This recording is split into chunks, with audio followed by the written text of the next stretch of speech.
Parce que qu'est-ce que c'est que les vrais dirigeants politiques, les vrais diplomates, les vrais leaders, les vrais chefs d'État? Ce sont des dirigeants qui ne sont pas excessifs, qui ne sont pas outranciers, qui ne sont pas brutaux, qui ne sont pas violents gratuitement. Ils ont une attitude qui est toujours contenue, qui est proportionnée, qui est calme, qui est froide, et ils sont pas dans l'émotion, ils sont pas dans l'insulte, ils sont dans la défense des intérêts de leur pays. Et quand ils veulent être sévères et menaçants, ils le sont d'une certaine façon très raffinée, très élégante, mais sans devenir pour le temps des voyous, des délinquants, ou la se verser dans l'immoralité, ou la adopter un comportement de vaurien. Je vois Poutine, par exemple, il est en guerre contre l'Ukraine. Regardez ses sorties médiatiques. Poutine, mais qui m'a été bon. Regardez la différence entre Vladimir Poutine et Poutine quand il critique l'Occident. Il adopte un ton pas violent, pas extrême, un ton mesuré, il pèse ses mots, il n'insulte pas. Quand il a un problème avec un pays, il le nomme, il fait pas d'allusions, il donne pas des allusions, il va pas jouer avec les mots. Et au Mikhalatch, quand il parle d'un sujet, il précise, il donne des informations, il donne des arguments, il explique son attitude. Nous avons un président, il سب يطيح في télévision, يقول لهم احنا هذا complot contre nous, بعد يقول لك c'est un pays arabe شقيق, un frère, nous voulons garder de bonnes relations avec lui, mais notre patience a des limites. S'il veut la guerre, on est là, il les menace, Neolina, venez, approchez-vous, vous allez voir ce qui vous attend. Des manèges. Il accuse les dirigeants émiratis de faire preuve d'orgueil, de pécher par orgueil. Mais tu vois, il y a une attitude incorrecte, incohérente. C'est de la schizophrénie. Mais tu vois, ce n'est pas comme ça qu'on se comporte. Et on a expliqué dans la première émission que les États, ils ont des circuits, des cadres d'échange formels et informels. Il y a le circuit diplomatique, il y a des mots, il y a des mécanismes au niveau des relations bilatérales entre deux États qui leur permettent de régler leurs crises successives ou leurs problèmes respectifs, de dépasser les tensions ou de décider de rompre leurs relations, de s'éloigner ou d'entrer dans une phase d'hostilité affichée, mais avec une certaine élégance, avec une certaine bienséance. Les États ne peuvent pas rabaisser leur niveau à des discussions de café, à des disputes de trolls, de commentaires sur les réseaux sociaux. C'est ce que nous sommes en train de faire avec les Émirats Arabes Unis. Et jusqu'à maintenant, qu'est-ce qui cause problème? Aucun officiel algérien n'a expliqué réellement le problème avec les Émirats. On n'a que des thèses. Alors un jour on nous dit l'Algérie ne s'entend pas avec les Émirats à cause de la crise en Libye, parce que les Émiratis soutiennent le maréchal Haftar, ils soutiennent des partis, des mouvances et des tendances qui sont anti-algériennes en Libye. On nous dit que les Émirats soutiennent en Mauritanie, essaient de saboter le rapprochement de l'Algérie avec les autorités mauritaniennes, et que les Émirats essaient d'inciter la Mauritanie à normaliser ses relations avec Israël et à s'éloigner de l'Algérie. Et là où l'Algérie essaie d'exercer son influence, les Émirats, elle est là, les Émiratis sont là pour la contrecarrer. On accuse les Émirats Arabes Unis d'avoir été parmi les éléments les éléments déclencheurs de crise avec le Mali, parce que les Émiratis ont une certaine se sont beaucoup rapprochés des autorités putschistes au Mali. Ils essayent donc de gagner, de rallier à leur camp le Mali et le Niger. On parle en Tunisie que les Émiratis incitent les autorités tunisiennes à s'éloigner de l'Algérie, à diminuer et à réduire leurs relations ou la coopération bilatérale avec l'Algérie, parce que les Émirats veulent exercer une emprise totale sur la Tunisie au détriment de l'Algérie. On a sorti tous les arguments. Parmi ces arguments, il y a une vérité.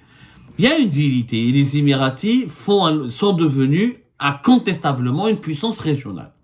Une puissance régionale qui fait du lobbying, qui, comme toutes les puissances mondiales, mais ne كذبوش على رواحنا.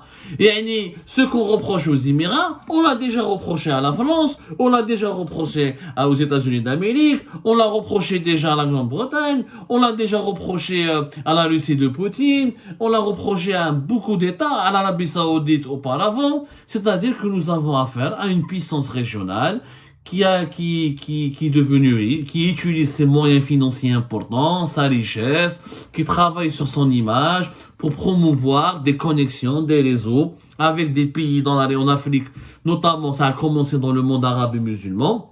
Ensuite, ça s'est beaucoup développé sur le continent africain. Les Émiratis ont développé des réseaux d'alliés, d'amis, où ils essayent d'imposer à ces pays africains ou musulmans arabes leur doctrine, leur façon de voir le monde. Ils défendent leurs intérêts de façon assez agressive, intempestive. Ils dominent. Les Émirats commencent. Ce qui gêne, en fait, dans cette histoire, c'est que les Émirats est en train de réussir là où l'Algérie a totalement échoué. C'est-à-dire que c'est l'Algérie qui devrait jouer ce rôle de puissance régionale, qui tisse des relations et des partenariats importants avec des pays arabes et musulmans. C'est pas le cas de l'Algérie, c'est les Émirats. Les petits Émirats qui font la taille d'une wilaya en Algérie ont aujourd'hui une influence, un soft power, une emprise, un impact beaucoup plus important au niveau de la politique ou là au niveau de la géopolitique qu'un pays aussi important que l'Algérie. Et à ce sujet, Ajma, je vous invite à lire, je pense que c'est le seul texte qui est correct et qui résume les problèmes entre l'Algérie et les Émirats. C'est un texte qui a été écrit par un professeur, par un Algérien qui s'appelle Ali Ben Saad. Ali Ben Saad, qui est donc un chercheur algérien, établi en France. Ali Ben Saad enseigne à l'université Paris 8, je crois. Attendez, on a comme où il travaille exactement, voilà, il est à l'université Paris 8 dans un institut, c'est l'Institut France Stratégie, je crois, l'Institut français de géopolitique. Voilà, l'Institut français de géopolitique, il enseigne au niveau de cet établissement. Il intervient aussi dans pas mal d'établissements universitaires, essentiellement en France. Il est aussi maître de conférences en géographie à l'université Aix-Marseille. Il est enseignant dans pas mal de centres d'études universitaires, mais son poste le plus important actuellement, en tout cas ces 3 ou 4 dernières années, c'est un Institut français de géopolitique. Ali Ben Saad, qui est l'un des intellectuels algériens les plus avertis, a écrit un texte fort intéressant, qui s'appelle L'Algérie dans la nasse des Émirats. Il a été publié sur le club de blog de Mediapart, le fameux célèbre média français qui a inspiré d'ailleurs l'aventure d'Algérie Part. Le 26 janvier 2024, il a écrit ceci dans ce texte, L'Algérie dans la nasse des Émirats. Les Émirats alimentent un nouveau front militaire aux frontières sud de l'Algérie, visant à en faire un abcès de fixation paralysant l'Algérie, monter les hostilités à son égard et l'isoler au Sahel. Dans cette région jusqu'alors prédominante, l'influence algérienne est en recul. Le but est d'ouvrir la voie à une reconfiguration des alliances, notamment au profit du Maroc et d'Israël. Ce qui est vrai, Ali Ben Saad explique que les Émirats sont en train, en fait, de remplacer, de déjecter l'Algérie de sa sphère d'influence au Maghreb et dans les pays de l'Afrique subsaharienne pour supplanter l'Algérie. La nouvelle puissance régionale ne s'appelle plus l'Algérie, s'appelle les Émirats Arabes Unis. Et tout le problème, il est là. C'est qu'est-ce qu'on reproche aux Émiratis? On reproche de venir chez nous, dans notre zone d'influence, à nos frontières, de nous bousculer, de bousculer nos intérêts, de s'implanter dans les pays voisins, d'exercer une influence importante sur les dirigeants des pays voisins, et ça nous gêne parce que ça réduit notre importance, ça réduit l'importance et ça réduit l'influence de notre pays, ce qui est totalement vrai.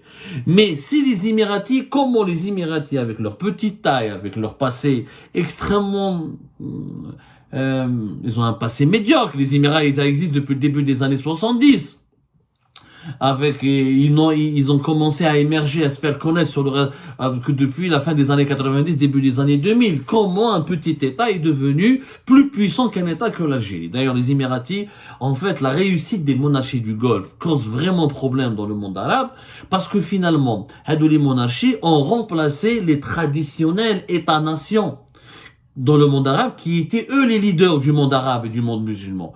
Alors, auparavant, les années 70, les années 80, les véritables leaders du monde arabe, même jusqu'à une partie des années 90, c'était l'Égypte, c'était l'Algérie, c'était la Syrie, c'était la Libye de Kadhafi, c'était des républiques ou des États-nations qui développent une vision du panarabisme, une idéologie nationaliste, souverainiste, avec des armées plus ou moins fortes structurées, des États qui défient Israël, qui défendaient la cause palestinienne, qui défendaient la cause arabe, qui défendaient une certaine idée de l'unité arabe, de l'unité régionale, et c'était des États qui étaient les leaders de la région. Les monarchies du Golfe, à l'exception de l'Arabie Saoudite, qui a joué un rôle important pour le choc pétrolier des années 70 et les premiers conflits avec Israël, n'avaient pas de mot à dire. C'était des petits pays, des petits États totalement sous-développés. C'était des petits élèves. C'était les derniers de la classe. Et les premiers de la classe étaient l'Égypte, l'Algérie, la Syrie, plus ou moins la Libye. Voilà. Mais ça a totalement changé. Depuis les années 2000, ce sont les monarchies du Golfe qui ont réussi leur transition démocratique, leur transition économique, et qui ont développé des moyens d'influence, et la réussite économique de ces pays leur a donné des ambitions politiques régionales et internationales, et ce sont les Émirats, le Qatar et l'Arabie Saoudite qui ont remplacé des États-nations, ou les États-providence, ou les leaders traditionnels de la région, qui sont l'Égypte, l'Algérie ou la Syrie. Et c'est ce qui cause problème. C'est ce nouveau monde.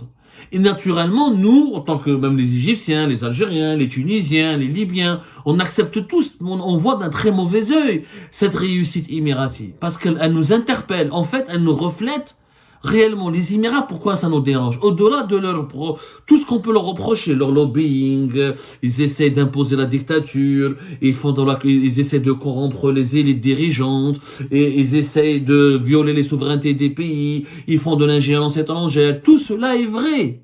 Mais le problème, c'est pourquoi c'est vrai. C'est vrai parce que ces micro-États, comme le Qatar d'ailleurs, ont réussi là où nos États historiques et là où qui étaient des puissances régionales se sont totalement effondrés. Aujourd'hui, l'Égypte est en crise financière. C'est l'Égypte qui dépend des Émirats et de l'Arabie Saoudite. La Libye, elle est divisée et c'est les Libyens qui dépendent des Émirats et non pas le contraire. Et l'Algérie est affaiblie, elle est éjectée de son environnement immédiat, elle n'arrive plus à avoir la même influence que d'un pays comme les Émirats. Et c'est ça le problème. C'est ce complexe d'infériorité que nous sommes en train de développer vis-à-vis des Émirats parce que eux, ils ont réussi à supplanter nos pays sur la scène internationale. C'est ça la vérité, Ali Ben Saad le dit un peu encore. Ali Ben Saad, dans un passage très important, et c'est le plus cuisant et le point humiliant échec stratégique et diplomatique de l'Algérie depuis son indépendance. Il parle de la crise au Mali quand les Maliens se sont attaqués à l'Algérie, aux autorités algériennes, en refusant les accords d'Alger et en révisant leurs relations avec l'Algérie. Et le Mali, clairement, est devenu pire, pratiquement comme le Maroc, un pays anti-algérien en ce moment. C'est l'aboutissement d'une stratégie déployée à peu de frais par les Émirats. Ils n'ont fait que fructifier les impasses stratégiques dans lesquelles l'Algérie s'est elle-même enfermée. Ces impasses, c'est d'abord et surtout le résultat de l'incompétence, de la gabegie et de l'arrogance ignorante à l'égard des pays du Sahel qui ont fini par aboutir au basculement du Niger et du Mali dans l'opposition de l'Algérie, alors qu'ils ont été des alliés inconditionnels. C'est l'image et la perception de la déliquescence renvoyée par l'Algérie au point de donner autorisation à des pays aux structures militaires portant très fragiles de passer à des actes militaires hostiles à son encontre comme celui de la guerre du Mali contre les acteurs liés à l'Algérie, à ses frontières même. Le plus grave pourtant, c'est que cela se soit fait essentiellement grâce à l'appui des milices Wagner, milices étrangères appuyant un régime et des actes hostiles à l'Algérie. Elle se trouve aujourd'hui à ses frontières, elle menace d'autant plus sa stabilité qu'il s'agit de militaires non conventionnels aux pratiques douteuses, criminelles et incontrôlables comme le sont celles de toute milice.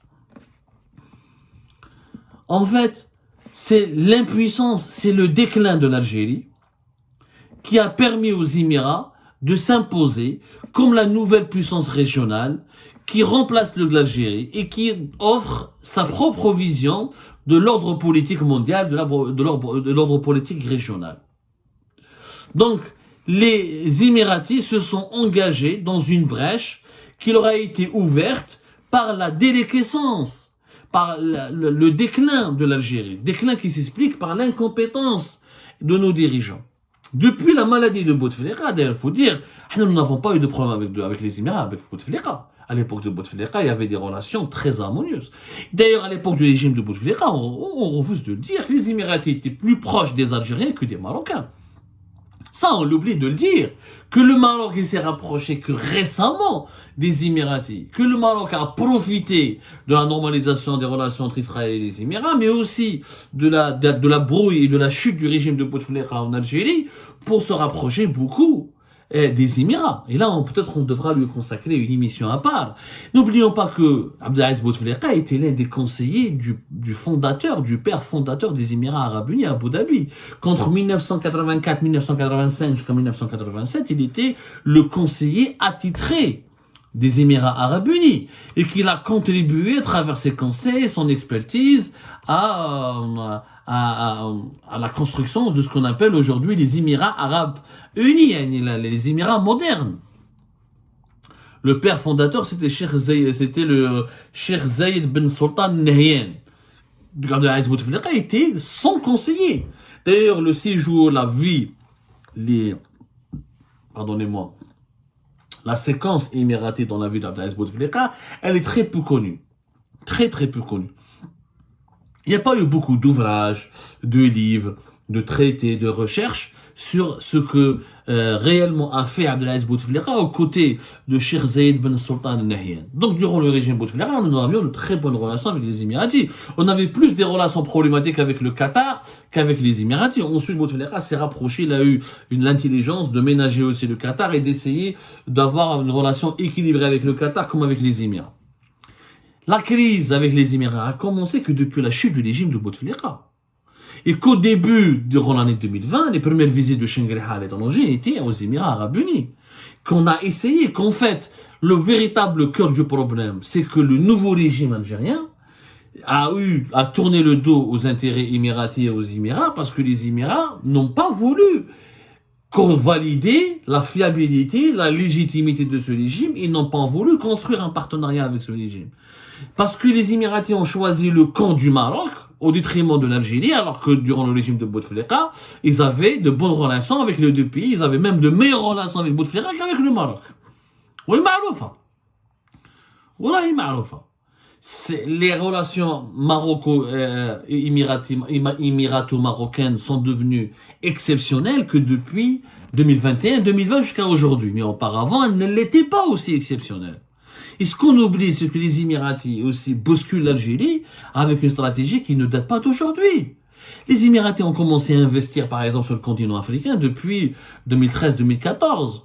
D'ailleurs, jusqu'à les derniers chiffres, jusqu'à 2022, on estime que les Émirats Arabes Unis, c'est le 4e investisseur en Afrique, avec plus de 60 milliards de dollars de capitaux qui ont été injectés durant les 10 ou 12 dernières années. Juste après la Chine, les États-Unis et l'Europe, le 4e investisseur sur le continent africain, c'est les Émirats. Les Émiratis ont des sociétés et des investissements de l'Afrique de l'Ouest jusqu'à l'Afrique de l'Est. Ils sont présents au Kenya, en Somalie, en Djibouti, au Soudan, en Ouganda, en Rwanda. Ils ont des intérêts, ils gèrent des ports aussi au Sénégal, la Guinée, dans certains pays de l'Afrique de l'Ouest. Ils se sont construits une véritable toile d'araignée. Mais c'est 10 ans et 15 ans de travail. C'est-à-dire les 10 ans et les 15 ans pendant lesquels l'Algérie était en train de décliner parce que Abdelaziz Bouteflika était malade, parce qu'on lui a pas succédé, parce qu'il pouvait plus voyager, parce que l'Algérie n'avait pas développé des exportations diversifiées, parce qu'elle n'avait pas fait d'investissements économiques importants dans les pays africains, dans les pays de son voisinage. L'Algérie n'a pas fait ce que les Émiratis sont en train de faire dans pas mal de pays africains. On a comment la stratégie émiratienne dans les pays africains. Des investissements hyper importants, au Nigeria, au Mali, في Ghana, au Rwanda, au Ouganda, des investissements de plusieurs milliards de dollars. Donc un pays qui investit de l'argent dans plusieurs pays africains, qui fait des investissements, qui crée des emplois, qui permet à des sociétés africaines, à des États africains d'être présents à Dubaï, il héberge des sociétés africaines, il développe des ports, il gère des ports, il investit dans les énergies renouvelables. Ensuite, en Mauritanie, les Émiratis ont formé l'armée mauritanienne. L'armée mauritanienne n'a pas été formée, unie par l'Algérie.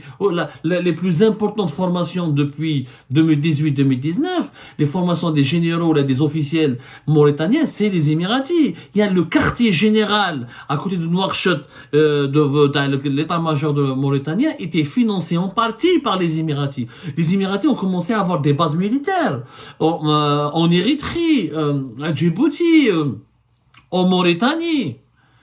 Ils discutent même pour avoir des bases militaires dans certains pays, comme le Sud-Soudan. Il y a eu des présences militaires importantes de la part des Émiratis dans certains pays africains.